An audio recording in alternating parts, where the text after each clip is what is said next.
Hello, I'm the Dark Master, and welcome back to the Kirby Right Back at Ya Retrospective.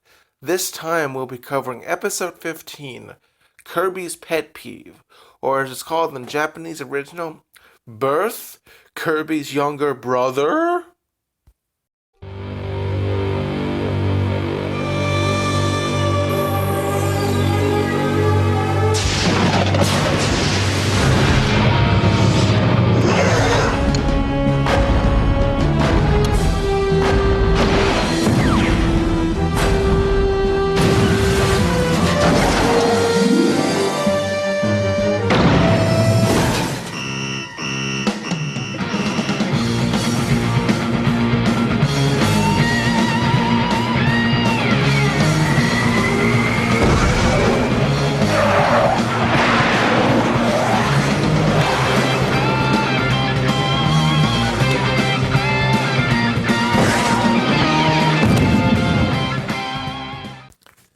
Before we start, the title in both versions are interestingly references to different movies. The Japanese version being a reference to the James Bond film, The Spy Who Loved Me, and the English version being a reference to A Fish Called Wanda, which is the 39th best British film of the 20th century, according to some people.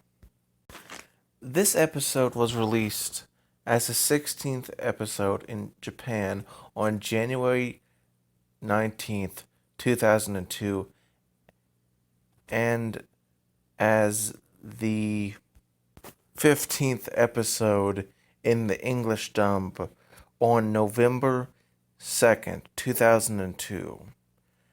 Another victim of the differences in New Year's, but enough intro. Let us start with the plot. The episode opens to a nice underwater shot.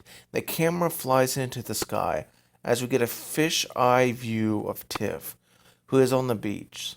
This scene is longer in the Japanese original. The reason it was shortened in the English dub was likely due to time constraints. Tiff is on the beach collecting shells, including one that is the same type found on Slowbro. If you're a Pokemon fan, you might know that. Here again is a minor change between the Japanese original and the English dub. In the original, when Tiff is on the shore, she's pretty much mostly silent. But in English dub, she's more vocal, saying wow when she picks up a shell. This is a nice addition, as honestly, the scene is kinda just off when it's silent. Plus, it gives Tiff more character. She goes around gathering various shells into a little handbag. Wandering around, she comes to a small tide pool, and she sees a very beautiful golden shell glittering there. Reaching in, she picks it up, and noting its extreme beauty, opens it. Shockingly, there appears to be text inside.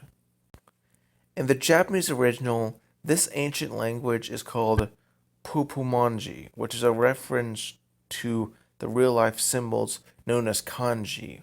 Ironically, kanji is actually airbrushed out of the English dub wherever they notice it. In the English dub, they're referred to as ancient capiglyphics, which is a more obscure reference to, glyphs. Intrigued, she goes back to her room, where we see that she has a healthy collection of shells.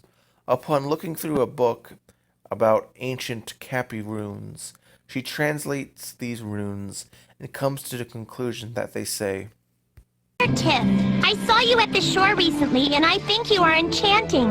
Please meet me at the beach this evening. I'll be waiting. Yours, Kine. The exact message changes between versions. Now, if you're expecting a Chris Hansen joke, no. For reasons I'll explain later. After the intro, we cut to the evening of the next day, where we see Tiff leaving. Tuff and Kirby happen to bump into her. The dialogue is changed again between the different versions.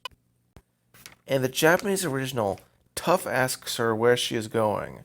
She answers him by saying that she is leaving to collect seashells. Skeptical, her brother asks why she's leaving in the evening when it's so late.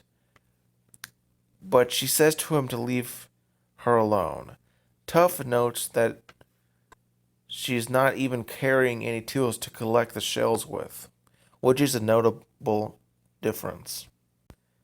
In the English dub, Tuff asks if Tiff wants to play hide and seek, only for her to say she won't be able to because she's heading out.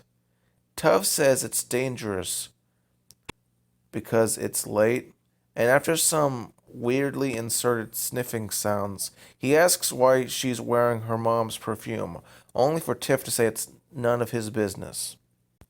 Tuff, worried about his sister, decides to follow along, and Kirby comes along because he's just an innocent baby.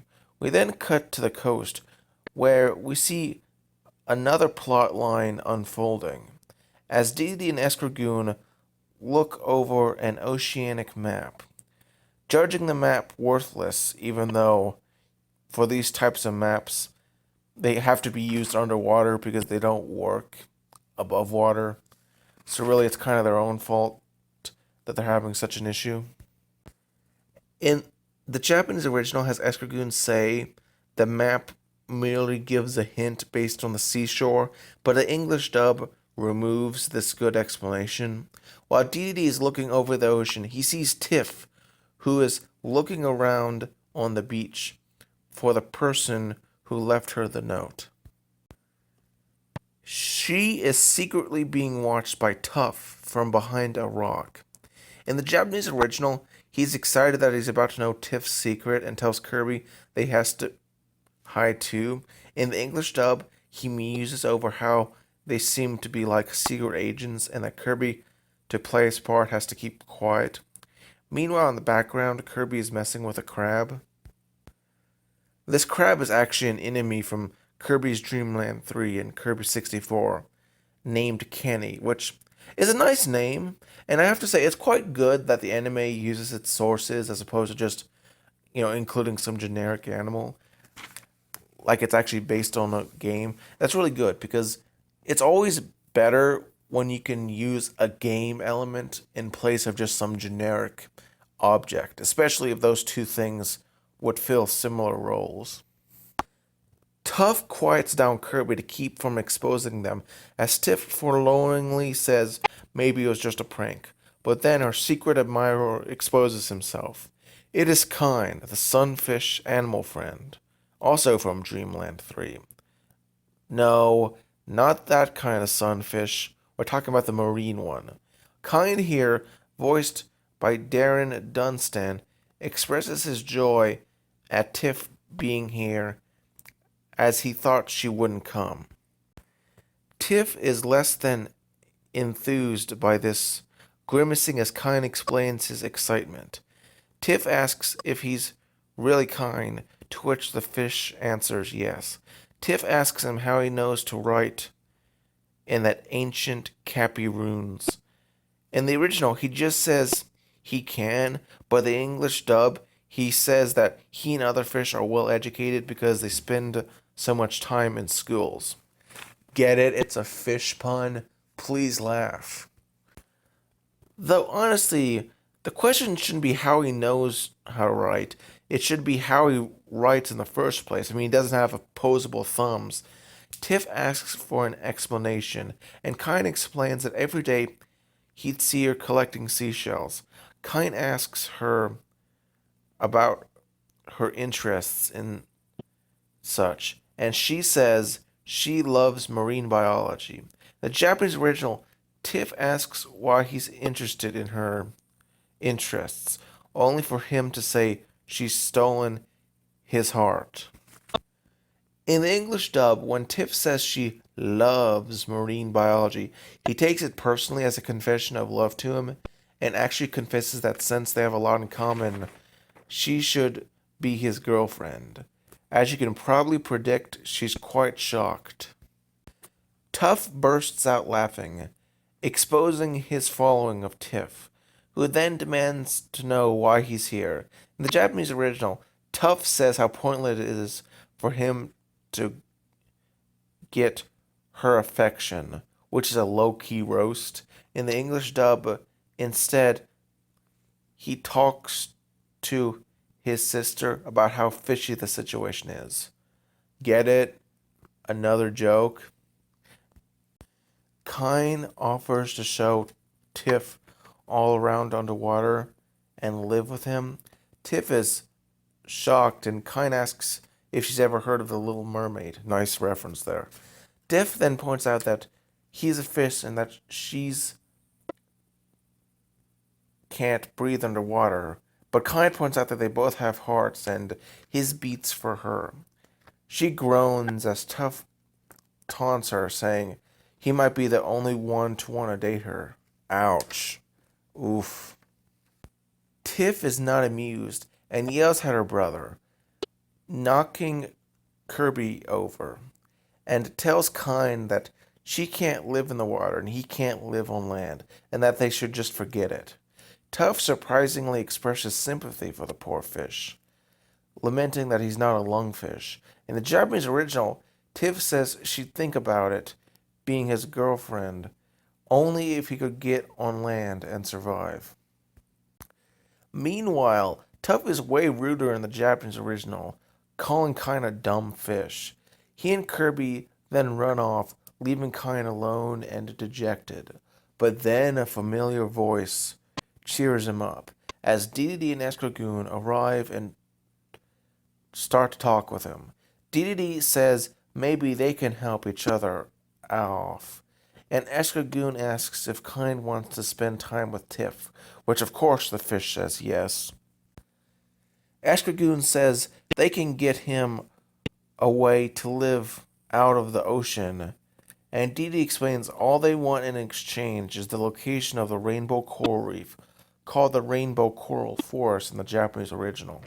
Kinda odd, but Reef Forest. A reef is kind of like the forest of the ocean, so it does make sense. Kine hesitates for a moment because the Rainbow Coral Reef is meant to be a secret place, but after some nudging by Escargoon, using Tiff, he makes the deal. Didi laughs evilly as we then cut to the library, where Tiff is looking at a marine biology book with a picture of an oceanic sunfish.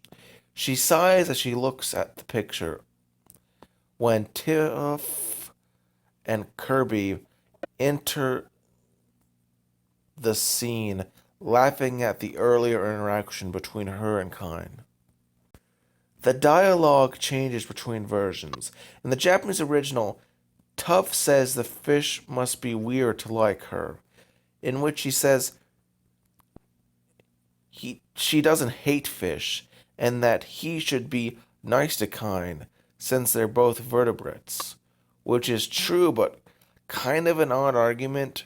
Should I not mock Steve Shives or other YouTubers because they were both humans? It's always kind of been weird when people try and appeal to shared ancestry. Then again, humans don't really exist in this world, and no, the enemy sales guy is not human. We'll see that later. Trust me. Tuff, confused, asks what's a vertebrate, and isn't a fish? As Tiff goes up to put a book back on the shelf, she explains that animals share the same origins, and we may have even evolved from fish. I didn't think this was a controversial statement past the year 2000, but In the English dub, most of this evolution stuff is removed, and she says that they have a lot in common, and that he's a polite and able to write very well for a fish. When asked by Tuff if she'd date him if he was on land, in the Japanese original, she says she might, while in English dub, she outright denies him even the chance of a date, but saying it would be nice to have an acquaintance with him. However, then Didi arrives on the scene with a surprise.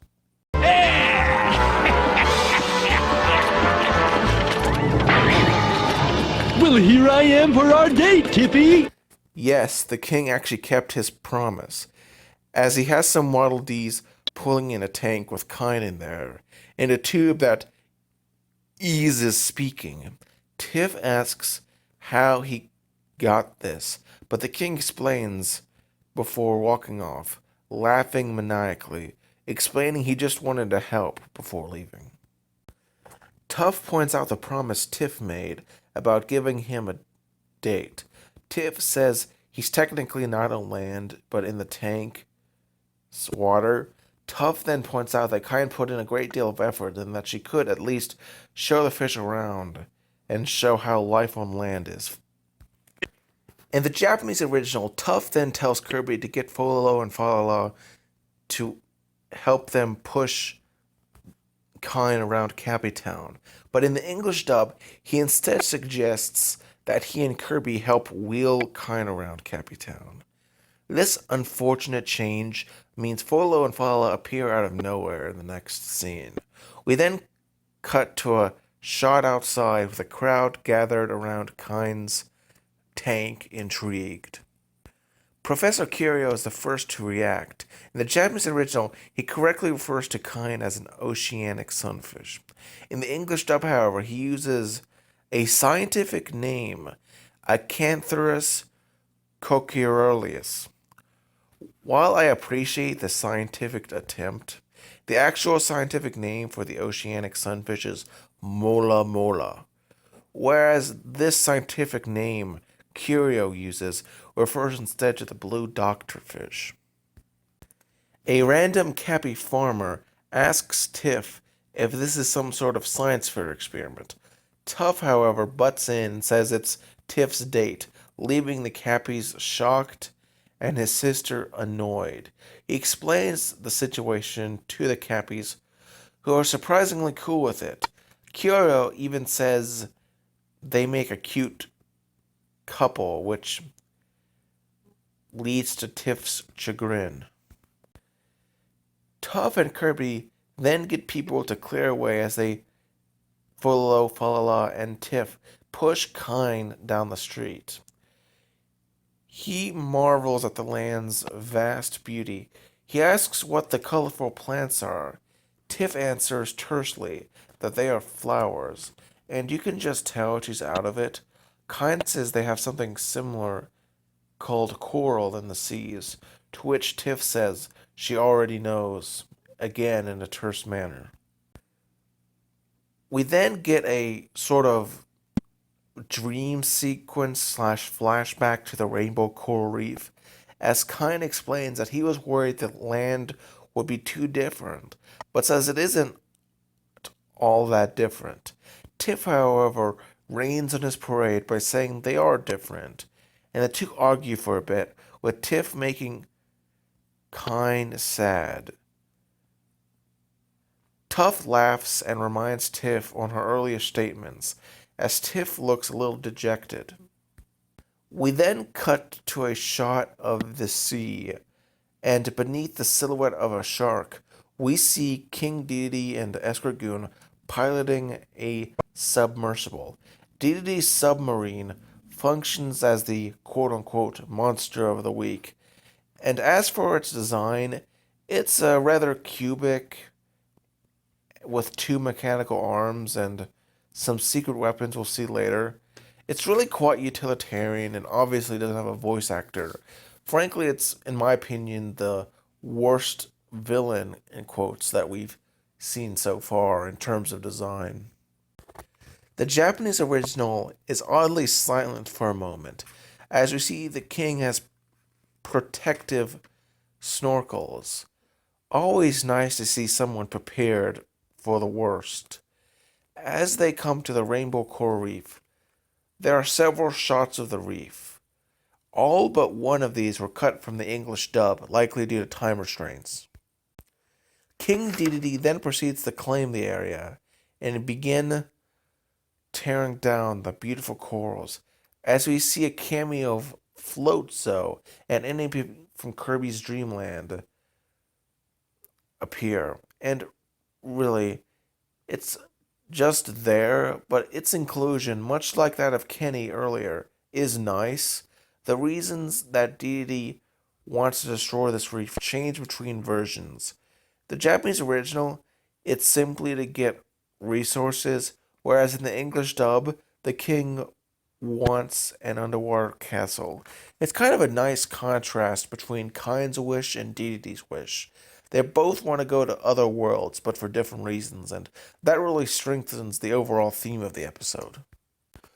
We then cut back to the gang, who have taken Kine up a tall, steep hill.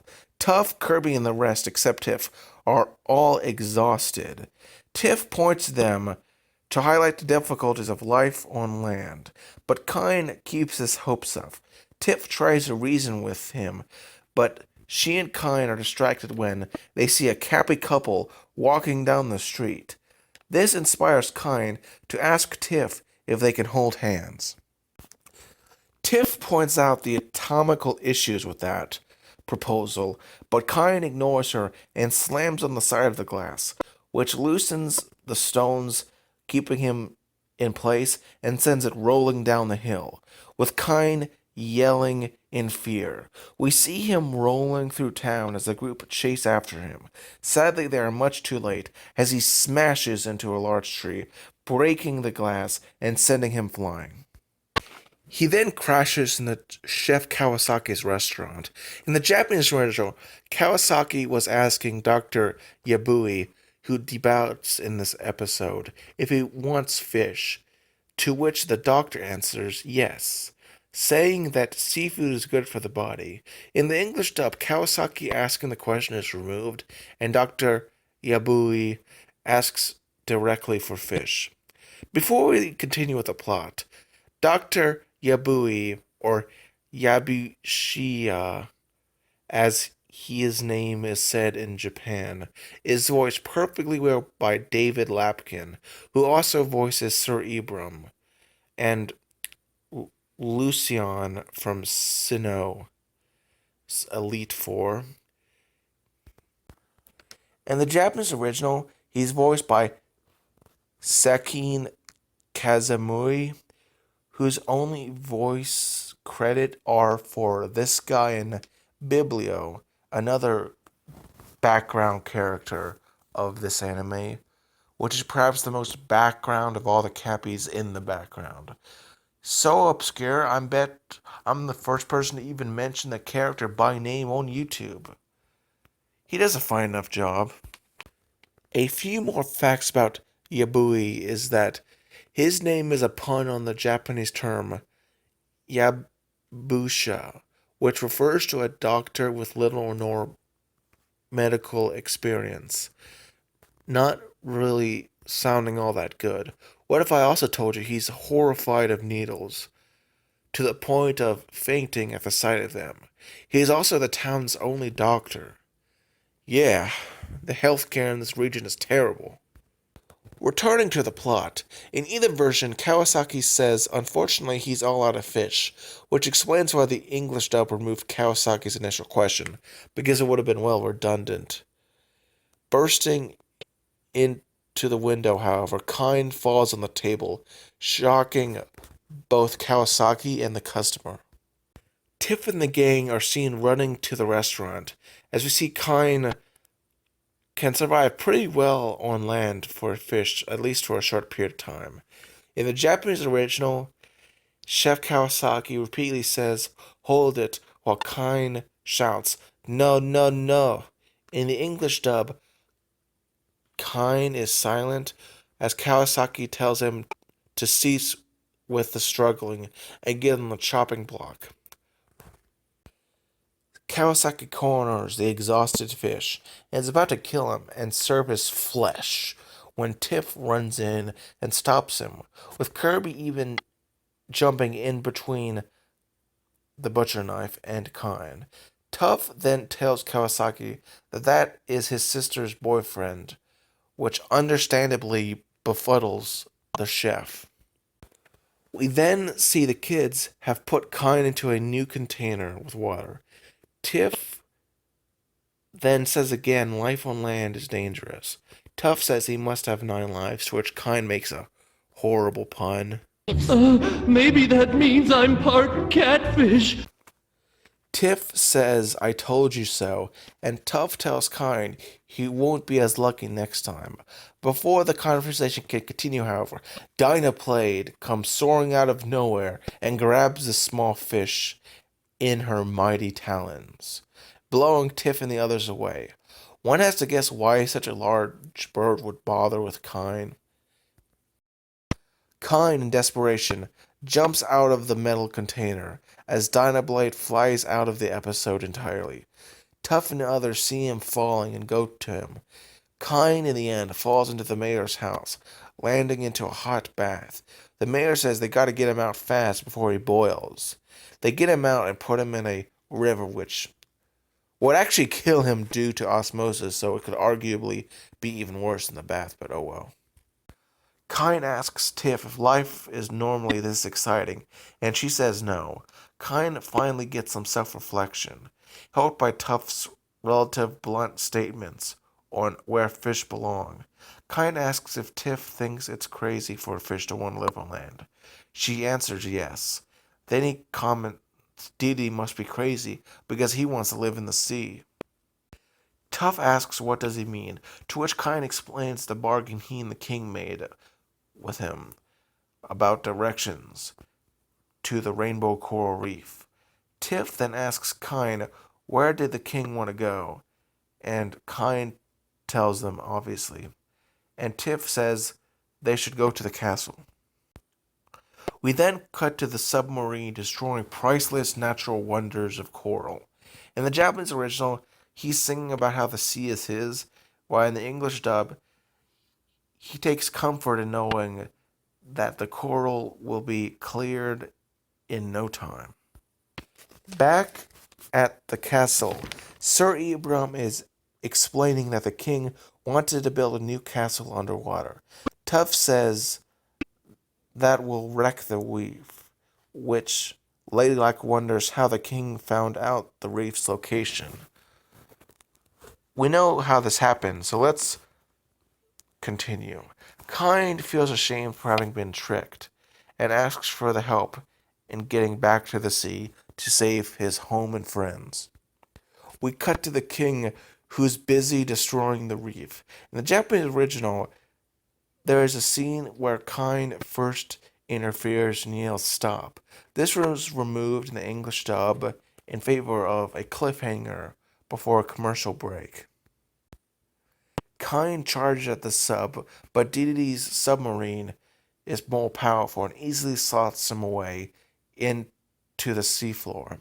The pair evilly chuckle, but then see an oddly old-fashioned submarine with fish-like fins approach. Honestly, I'm surprised it's airtight. We see that Tiff, Tuff, and even Meta Knight are there. He says that Didi is going to destroy the reef, but Tiff pushes a button and releases Kirby. Now there is an unfortunate continuity snarl in that in the previous episode, episode 7, Kirby's Excellent Adventure, Kirby could barely hold his breath for a minute, but here he can hold it for a very long time and also fight and even inhale underwater. Now I don't actually mind this change, at least the part about not having to breathe, because if you know anything about the games, he can pretty much have an entire level while he doesn't really touch the surface any. I will say the inhaling underwater though is a bit odd. When you get water Kirby, oh wait, that's a later episode. Some have made the argument that Kirby was under a lot of stress due to Dynablade, and that since said episode he could have gotten more training, but honestly, fighting Didi seems like it would be more stressful. Regardless, Kirby arrives and swims over to the king's submarine.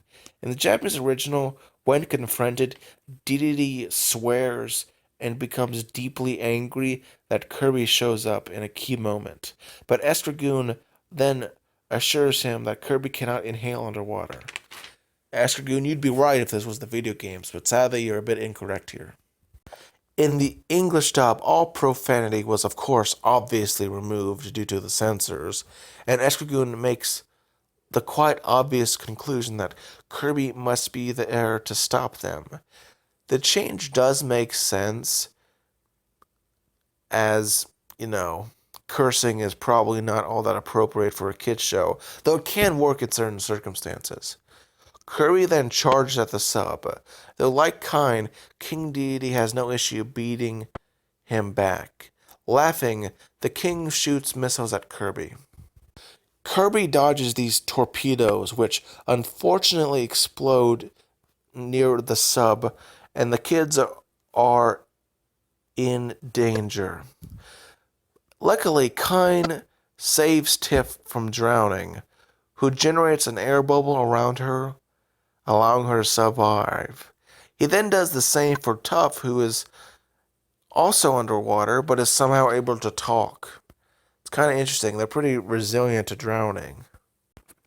He doesn't do the same for Meta Knight, though. I guess being the same species, Meta Knight doesn't really need a bubble.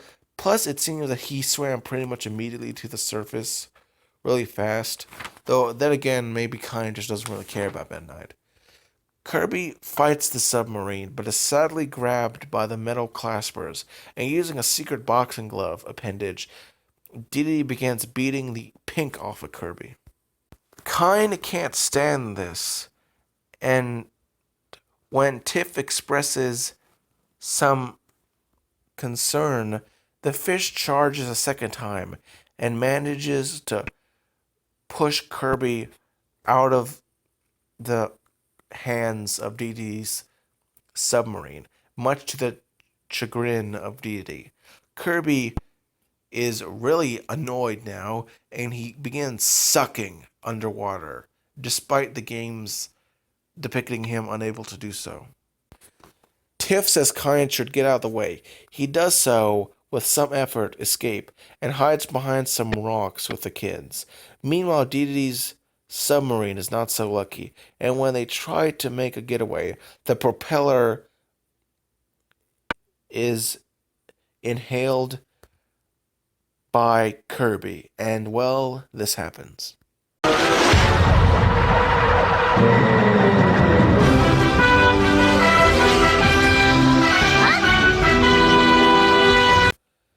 So this is Tornado Kirby, as Meta Knight points out later. Interestingly, the anime was the first to introduce the design that would become standard in the games. In Adventure, as well as Kirby's Block Ball, Kirby just spun around and was sort of just lacking a distinct appearance. And the fact that this ability didn't appear in Superstar meant that there wasn't a hat. I do really like this design.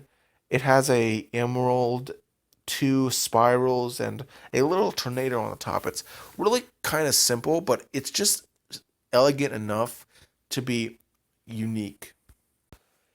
Back to the plot. The kids and Meta Knight are on the shore, and Kine is nearby. Kirby begins spinning and utilizing a tactic that he will use pretty much every time the tornado ability appears. Forms a tornado, which creates a water tunnel and a rainbow, and draws in the submarine. Didi tries to get the submarine out, but it's no use, and the submarine is compressed and eventually completely destroyed. It bursts as the king and Escargoon fall back into the water. Struggling a bit, then a large shark appears. Once again, this is actually an enemy from Dreamland 3. Joe, though he is far smaller and more teal-colored in the games than in the show. He then scares them away. Kine praises Kirby for saving the Rainbow Coral Reef. Tuff asks where Kirby is, but Kine asks Tiff to tell him he's thanks for helping him, and apologizes for all the trouble he's caused to the group. Tiff, who seems to be more kind than earlier, apologizes that things didn't work out, and that she's glad to have met him, saying he's a very special fish. Kine vows to never forget the day they spent together for the rest of his life. The two are about to leave, however, when Kirby comes up from underwater in DDD's goggles and snorkels, spooking Kine a bit. This then gives Kine a second hope to be with Tiff, as she could use the snorkels as he has a thought bubble. Excited, he swims back to Tiff and says that Kirby's shown him a way that they can be together, much to her chagrin, though Tuff is highly amused and makes a date joke. Tiff, extremely angry, yells at Kirby as the episode ends with him innocently jumping into the air. Now let's go over the positives, negatives, and my final thoughts on the episode. Starting with the positives, this episode's overall plot and character interaction of Kine was amazing, and I really think he became a well-rounded character just thanks to this episode. And he really did go through a complete arc. Tornado Kirby is a good ability, and it's used very well here. It's nice to see more abilities showing up. The introduction of some game characters, even though they're a little more than cameos, are neat little details that help to fill in the world. It seems like they're like actual, like, natural animals, and these aren't just cameos. Like they are legitimately animals that fit into this world. My biggest issue is that I think Dynablade's cameo was pretty nonsensical and seemed to have been just there to fill in some time rather than actually contribute to anything. But I still enjoy it because I like cameos, and it was kind of fun actually seeing Kine fall from a great height. However, there are some criticisms that I want to break down and dismantle because I feel that they're kind of unfair. Some have called the relationship between Kine and Tiff problematic, being a little bit pederast in nature. This ignores the fact that this is clearly platonic love, and I don't know why certain political and gender groups have like this obsession with child sex. It's kind of creepy, really. But they really just kind of project that onto more innocent crushes. I just don't understand why, like, people can't just exist in like a non-sexual manner. Also, Kine is an ocean sunfish, and they only live for about 10 years. So even Chris Hansen wouldn't consider him a, creep. In human years, he'd be far too young to be classified as a pedophile. A relationship between a 10-year-old and another 10-year-old is not pedophilia. Speaking of that guy, for some reason, there's been this really disgusting attempt to, like, drag this man's reputation through the mud. It's really been thanks to the combined efforts of the failed rapper, Billy the Fridge, and the guy, Jeff Holiday, who has a NAMBLA tattoo. It's kind of disgusting how they are willing to attack people who criticize pedophiles because he went after Onision that one time. It's frankly kind of sickening that they enable pedophilia, but there's really nothing much you can do about that. However, I would like to say there is a future episode, episode 89, Tuned Out, where I think the joke will actually work and I will make it. I just in general tend to not make Chris Hansen jokes because I think his acts in exposing pedophiles is a genuinely good thing, and I'm not particularly happy that certain individuals like Billy the Fridge and Jeff Holiday just dragged his name through the mud because he dared criticize the internet scumbag and noted pederast Onision. I don't know, making Chris Hansen jokes kind of just leaves a bad taste in my mouth, with one exception, but we'll get to that later. In conclusion, this is a good episode, and I can highly recommend checking it out if you want to. I'm the Dark Master, and join me next time on the Kirby Right Back at Ya Retrospective.